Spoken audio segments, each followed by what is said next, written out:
நெற்றிக் கண்ணிலே இருந்த 6 அருட்பெரும் ஜோதிகள் வெளிப்பட அதை வானத்திலே நின்று வாயுதேவன் பிடித்தார். அதை கொண்டு போய் அக்னி தேவனிடம் கொடுத்தார்.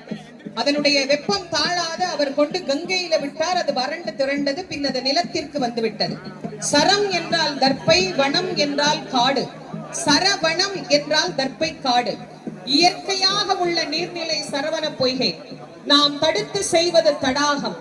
அப்படி இயற்கையான சரவண பொய்கையிலே நம் மனதில் ஏற்படக்கூடிய மாயையின் பிம்பங்களை எல்லாம் இந்த நிமிடத்தில் நாம் பிரார்த்தனை செய்து கொள்வோம். முருகா, என்றென்றைக்கும் மாயையினால் நான் துன்புறக்கூடாது.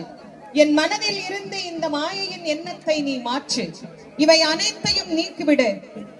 என்றும் நான் உன் திருவடி பணியக்கூடியவனாகவே இருக்கிறேன் என்பதை முருகப்பெருமானிடத்திலே நாம் பிரார்த்தனை செய்யலாம்.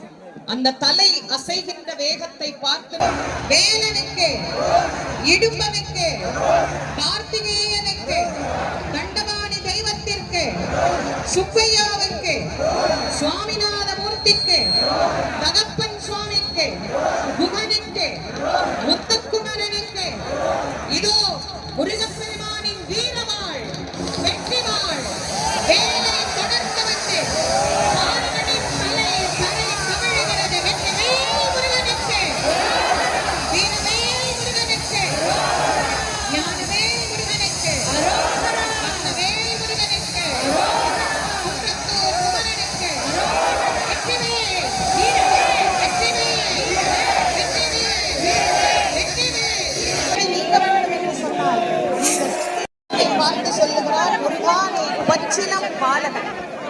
2-3 வயசு குழந்தைய கொண்டு போகிற அதனால் நீ போய் உங்க அம்மா பார்வதி கிட்ட விளையாடுன்னு சொல்றான்.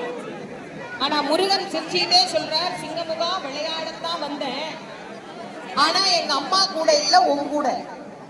விளையாட வந்த நீ ஏன் நின்று வேடிக்கை பார்க்கிறாய்? என்னை போல நீயும் சுற்ற வேண்டியது தானேன்னு கேட்கிறான். அப்போ முருகப்பெருமான் சிரிச்சி